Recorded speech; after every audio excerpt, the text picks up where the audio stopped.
ವೀಕ್ಷಕರೇ, welcome to ಅಚ್ಚು TV. ನಾನು ನಿಮ್ಮ ನೆಚ್ಚಿನ ರಮ್ಯ. ವೀಕ್ಷಕರೇ, ನಾನಿವತ್ತು ನಿಮ್ಗೆ ಯಾವ ವಿಷಯ ತಿಳಿಸ್ಕೊಡೋಣ ಅಂತ ಬಂದಿದ್ದೀನಿ ಅಂದ್ರೆ, ಮನೆ ಅಂದ್ಮೇಲೆ ಸಂಬಂಧ ಹಾಳಾಗೋದು ಖಂಡಿತ, ಮನಸ್ತಾಪ ಅನ್ನೋದು ಬಂದೇ ಬರುತ್ತೆ. ಆದ್ರೆ ಈ ಮನಸ್ತಾಪ ಅನ್ನೋದನ್ನ ನಾವು ಕಮ್ಮಿ ಮಾಡ್ಕೊಂಡು ಜೀವನನ ಸಾಗಿಸ್ಲೇಬೇಕು. ಸಂಬಂಧ ಇರೋದೇ ನಂಬಿಕೆ ಮೇಲೆ, ನಂಬಿಕೆ ಇದ್ರೇನೆ ಜೀವನ. ಹಾಗಿದ್ರೆ ಈ ಸಂಬಂಧ ಒಂದಲ್ಲ ಒಂದ್ ವಿಷಯಕ್ಕೆ ಹಾಳಾಗೋದು ಹಾಳಾಗೇ ಆಗುತ್ತೆ. ಗಂಡ ಹೆಂಡತಿರ್ ಮಧ್ಯೆ ಬಿರುಕಿರುತ್ತೆ. ಮನೆ ಒಟ್ಟಿಗೆ ಇದ್ರೂನು ಅತ್ತೆ ಮಾವ ಸೊಸೆ ನಾನ್ನೀರು ಮೈದ ಬಾವ ಮಕ್ಕಳು ಮೊಮ್ಮಕ್ಕಳು ಈ ತರ ಎಲ್ಲಾ ಇದ್ರು, ಕೂಡು ಕುಟುಂಬ ಇದ್ರು ಕೂಡ ಮನಸ್ತಾಪ ಅನ್ನೋದು ಇದ್ದೇ ಇರುತ್ತೆ. ಒಬ್ರು ಕಂಡ್ರೆ ಒಬ್ರಿಗಾಗಲ್ಲ, ಅಥವಾ ಒಂದೇ ಮನೇಲಿ ಇದ್ರೂನು ಒಬ್ರಿಗೊಬ್ರು ಮಾತೇ ಆಡಲ್ಲ. ಒಬ್ರು ಮುನ್ಸ್ಕೊಂಡೆ ಇನ್ನೊಬ್ರು ಇರ್ತಾರೆ, ಇನ್ನೊಬ್ರು ಮುನ್ಸ್ಕೊಂಡೆ ಇನ್ನೊಬ್ರು ಇರ್ತಾರೆ. ಈ ರೀತಿಯಾಗಿ ಸಂಬಂಧಗಳಲ್ಲಿ ಬಿರುಕು ಬಿದ್ರೆ, ಮನಸ್ತಾಪ ಅನ್ನೋದು, ಕಲಹ ಅನ್ನೋದು ಉಂಟಾದ್ರೆ ಅದನ್ನ ಹೇಗೆ ಕಮ್ಮಿ ಮಾಡ್ಬೇಕು ಅನ್ನೋದನ್ನ ನಾನಿವತ್ತು ನಿಮ್ಗೆ ತಿಳಿಸ್ಕೊಡ್ತೀನಿ. ವೀಕ್ಷಕರೇ, ನಾನು ಅವಾಗೇ ಹೇಳ್ದಂಗೆ ಮನೆ ಅಂದ್ರೆ ಕೂಡು ಕುಟುಂಬ, ಎಲ್ಲಾರು ಜೊತೆಯಾಗಿ ಪ್ರೀತಿಯಿಂದ ಇದ್ರೇನೆ ಅದಕ್ಕೆ ಮನೆ ಅನ್ನೋದಕ್ಕೆ ಒಂದರ್ಥ. ಆ ಮನೆಯಲ್ಲಿ ಸಂತೋಷ ಅನ್ನೋದು ತುಳುಕ್ತಾ ಇರುತ್ತೆ.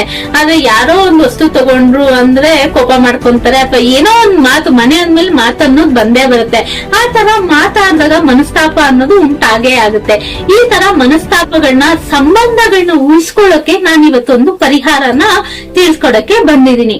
ವೀಕ್ಷಕರೇ, ಸಂಬಂಧ ಅನ್ನೋದು ತುಂಬಾ ಮುಖ್ಯ. ಸಂಬಂಧದಿಂದಾನೇ ಜೀವನ ಸಾಲೋದು. ದುಡ್ಡಿದ್ರೆ ಮಾತ್ರ ಜೀವನ ಅಲ್ಲ, ಸಂಬಂಧ ಉಳಿಸ್ಕೊಬೇಕು. ದುಡ್ಡು ಇವತ್ತಲ್ಲ ನಾಳೆ ಸಂಪಾದನೆ ಮಾಡೇ ಮಾಡ್ತೀವಿ.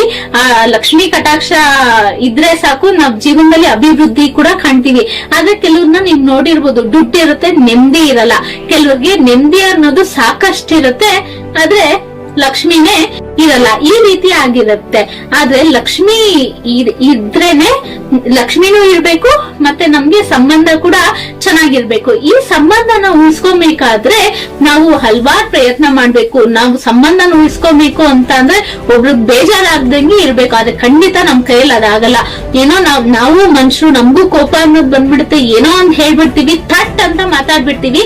ಆದ್ರೆ ಅದು ಎದುರಾಗಿರೋ ವ್ಯಕ್ತಿಗೆ ಯಾವ ತರ ಪರಿಣಾಮ ಬೀಳುತ್ತೆ ಅನ್ನೋದು ನಮ್ ಊಹೆಗೆ ಬರೋದೇ ಇಲ್ಲ. ಕೋಪ ಕಮ್ಮಿ ಆದ್ಮೇಲೆ ನಾವ್ ಅನ್ಕೊಂತೀವಿ, ಅಯ್ಯೋ ನಾವ್ ಈ ತರ ಮಾತಾಡ್ಬಾರ್ದಿತ್ತು, ಇವ್ರಿಗೆ ನಮ್ ಮಾತಿಂದ ಬೇಜಾರಾಗಿದೆ ಅಂತ ತಿಳ್ಕೊಂತೀವಿ. ನಾವೇನು ಒಂದ್ ಸಾರಿ ಅಂತ ಕೇಳ್ಬೋದು.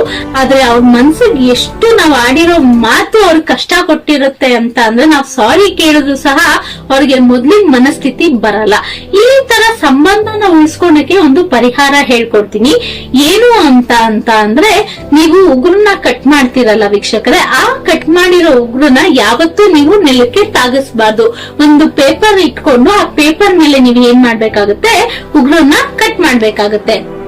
ಆ ತರ ಕಟ್ ಮಾಡಿರೋ ಉಗುರನ್ನ ಎಲ್ಲಂದ್ರೆ ಅಲ್ಲಿ ಬಿಸಾಕ್ಬೇಡಿ ವೀಕ್ಷಕರೇ. ನಿಮ್ ಸಂಬಂಧನ ನೀವು ಗಟ್ಟಿ ಮಾಡ್ಕೊಬೇಕು ಅಂತ ಅಂದ್ರೆ ನೀವ್ ಏನ್ ಮಾಡ್ಬೇಕು ಅಂದ್ರೆ, ನೀವು ಇಟ್ಟಿರೋ ಉಗುರನ್ನ ಕಟ್ ಮಾಡಿರೋ ಉಗುರನ್ನ ಏನ್ ಮಾಡ್ಬೇಕು ಅಂದ್ರೆ, ಈ ತರ ಒಂದು ಮಣ್ಣಿಂದ ಹಾಕ್ಬೇಕು. ಮಣ್ಣಿಂದನ್ನ ತಗೊಳ್ಳಿ, ಒಂದ್ ದೀಪ ಆಗಿರ್ಬೋದು ಅಥವಾ ಯಾವ್ದನ್ನ ಪಾತ್ರೆ ಆಗಿರ್ಬೋದು ವೀಕ್ಷಕರೇ. ಈ ತರ ಮಣ್ಣಿನ ಮಡಕೆ ಆಗಿರ್ಬೇಕು, ಮಣ್ಣಿನ ದೀಪ ಆದ್ರೂ ಆಗಿರ್ಬೋದು, ಮಣ್ಣಿಂದೇ ಮಡಕೆ ಆಗಿರ್ಬೇಕು. ಯಾವ್ದೇ ಕಂಚಿನ ಪಾತ್ರೆ ಆಗಿರ್ಬೋದು ಅಥವಾ ಸ್ಟೀಲ್ ಪಾತ್ರೆ ಆಗಿರ್ಬೋದು, ಅದೆಲ್ಲ ಆಗಲ್ಲ. ಆತರ ಕ್ವಶನ್ಸ್ ಎಲ್ಲ ಕೇಳ್ಬಿಡಿ. ಕೆಲವರು ಯಾರೋ ನನ್ ಕೇಳಿದ್ರು, ನಾನೇನೋ ಒಂದು ಪರಿಹಾರ ಹೇಳಿದಕ್ಕೆ ಅದು ಆಲ್ಟರ್ನೇಟಿವ್ ಆಗಿ ಇನ್ನೊಂದು ಯೂಸ್ ಮಾಡ್ಬೋದಾ ಅಂತ. ಖಂಡಿತ ಇಲ್ಲ, ನಾನು ಏನ್ ಹೇಳಿರ್ತೀನೋ ಅದೇ ಮಾಡ್ಬೇಕು. ಯಾಕಂದ್ರೆ ಮಣ್ಣಿನಲ್ಲಿ ಕರ್ಗೋ ಶಕ್ತಿ ಇರುತ್ತೆ, ಮತ್ತೆ ನಕಾರಾತ್ಮಕ ತಡೆಯೋ ಶಕ್ತಿ ಇರುತ್ತೆ. ಅದರಿಂದ ಮಣ್ಣಿಂದೇ ಆಗಿರ್ಬೇಕು. ಮತ್ತೆ ನೇಚರಲ್ ಸಿಗೋದ್ರಿಂದ ಮಣ್ಣಿಂದು ಸಾಕಷ್ಟು ಶ್ರೇಷ್ಠ. ಈ ಮಣ್ಣಿನ ಮಡಕೆ ತಗೊಂಡು, ಈ ಮಣ್ಣಿನ ಮಡಕೆ ಒಳಗಡೆ ಒಂದ್ 4 ಅಥವಾ 5 ಲವಂಗ ಹಾಕ್ಬೇಕು. ಮತ್ತೆ ನೀವು ಕತ್ತರಿಸಿರ್ತೀರಲ್ಲ ಉಗುರು, ಕಟ್ ಮಾಡಿರೋ ಉಗುರನ್ನ ಇದ್ರ ಒಳಗೆ ಹಾಕ್ಬೇಕು. ನೆನ್ಪಿಟ್ಕೊಳ್ಳಿ, ಅದು ಭೂಮಿಗೆ ತಾಕ್ಬಾರ್ದು. ಒಂದ್ ಪೇಪರ್ ಅಲ್ಲಿ ಕಟ್ ಮಾಡ್ಕೊಂಡು ಆ ನಂತರ ಇದಕ್ ಹಾಕಿ, ಮಣ್ಣಿನ ಮಡಕೆ ತಗೊಂಡು ಲವಂಗ ಹಾಕಿ, ಉಗುರ ಹಾಕಿ, ಮತ್ತೆ ಕರ್ಪೂರನ ಹಾಕಿ ನೀವೇನ್ ಮಾಡ್ಬೇಕಾಗುತ್ತೆ, ಇದಕ್ಕೆ ಅಗ್ನಿ ಸ್ಪರ್ಶ ಮಾಡ್ಬೇಕು. ಇದಕ್ಕೆ ಅಗ್ನಿ ಸ್ಪರ್ಶ ಮಾಡಾದ್ಮೇಲೆ ಏನಾಗುತ್ತೆ, ಅದು ಬೂದಿ ಆಗುತ್ತೆ. ಆ ಬೂದಿ ನೀವ್ ಏನ್ ಮಾಡ್ಬೇಕು ಅಂದ್ರೆ, ಒಂದ್ ಪೇಪರ್ ಅಲ್ಲಿ ಸಂಗ್ರಹಿಸ್ಬೇಕು. ಆ ಬೂದಿನ ಪೇಪರ್ ಅಲ್ಲಿ ಸಂಗ್ರಹಿಸ ಆದ್ಮೇಲೆ ನೀವ್ ಏನ್ ಮಾಡ್ಬೇಕು ಅಂತ ಅಂದ್ರೆ, ಅದನ್ನ ಪಟ್ನ ಕಟ್ಬೇಕು. ಬೂದಿ ಇರುತ್ತಲ್ಲ, ಆ ಪೇಪರ್ ಅಲ್ಲಿ ಇಟ್ಕೊಂಡು ಪಟ್ನ ಕಟ್ಟಿ, ಅಂದ್ರೆ ಪ್ಯಾಕ್ ಟೈಪ್ ಮಾಡ್ಬಿಟ್ಟು ಅದಕ್ಕೊಂದು ದಾರ, ಕಪ್ಪು ದಾರದಿಂದ ಪ್ಯಾಕ್ ಮಾಡ್ಕೊಳ್ಳಿ. ಆ ಕಪ್ಪು ದಾರದಿಂದ ಪ್ಯಾಕ್ ಮಾಡಾದ್ಮೇಲೆ ಹೋಗ್ಬಿಟ್ಟು, ಬನ್ನಿ ಮರ ಸಿಗುತ್ತೆ ನಿಮ್ಗೆ, ನಿಮ್ ಮನೆ ಹತ್ರ ಎಲ್ಲಾನ ಬನ್ನಿ ಮರ ಇದ್ರೆ ಆ ಬನ್ನಿ ಮರ ಕೆಳಗಡೆ ಹೂತಾಕ್ಬಿಟ್ಟು ಬಂದ್ರೆ ಖಂಡಿತ ನಿಮ್ ಸಂಬಂಧ ಗಟ್ಟಿ ಆಗುತ್ತೆ. ಯಾರನ್ನ ಗಂಡ ಹೆಂಡತಿ ದೂರ ಆಗಿದ್ರೆ ಅವ್ರು ಒಂದಾಗ್ತಾರೆ. ಭಾವ, ಅಣ್ಣ ತಮ್ಮಂದ್ರು, ಮೈದಂದ್ರು ಈ ತರ ಮನಸ್ತಾಪ ಇದೆ, ಆ ಮನಸ್ತಾಪ ಎಲ್ಲ ತೊಲಗೋಗಿ ನಿಮ್ ಸಂಬಂಧಗಳು ಗಟ್ಟಿ ಆಗುತ್ತೆ. ಇದೊಂದು ಪರಿಹಾರ ಮಾಡಿದ್ರೆ ಖಂಡಿತ ನಿಮ್ ಮನೆಯಲ್ಲಿ ಶಾಂತಿ, ನೆಮ್ಮದಿ ಮತ್ತೆ ಸಂಬಂಧಗಳು ಗಟ್ಟಿ ಆಗುತ್ತೆ. ಯಾವ್ದೇ ತರ ಕಲಹಗಳು ಕೂಡ ಮನೆಯಲ್ಲಿ ಆಗಲ್ಲ.